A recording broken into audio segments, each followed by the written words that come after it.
Силниот ветар кој вчера попладне го зафати Скопје, направи големи оштетувања низ градот.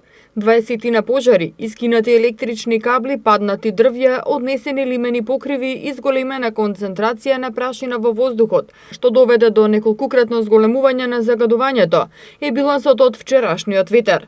Паднатите дрвја направија штета врз неколку автомобили, но дали градот ја покрива штетата не се знае. Градоначалникот Шилегов рече дека има правила кои треба да се разгледаат, а граѓаните доколку се оштетени треба да поведат соодветна постапка пред градот или пред осигурителните компании во кои се осигурани. Градоначалникот на град Скопје Петре Шилегов прашан за тоа како резултат на што се појави таа прашина, тој рече дека од неисчистени споредни улици кои се под надлежност на општините, како и од запуштени приватни земјишта кои продуцираат прашина и несоодветно одржувани градилишта.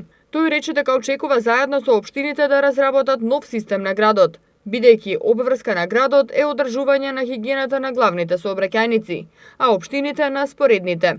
Но општините немаат ниту доволно средства, ниту механизација за тоа. Шилегов најави дека со ребаланс на буџетот ќе се одвојат средства за јавното предпријатие комунална хигиена, за да се подобри нејзината инфраструктура, а се работи и на комуналниот ред во градот, каде ќе се дефинира одговорноста на секој субјект и граѓанин за одржување на хигиената на нивниот простор, кој во моментов е несоодветно одржуван.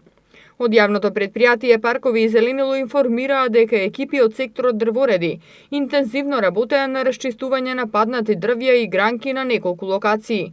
На булеварот 8 септември, улица Никола Тесла, Будимпештанска, Кемал Сейфула, пред средното училиште Арсени Јовков, во населбата Радишани, улица 3 Македонска бригада, булевар Александар Македонски и на булеварот Митрополиј Теодосиј Гологанов.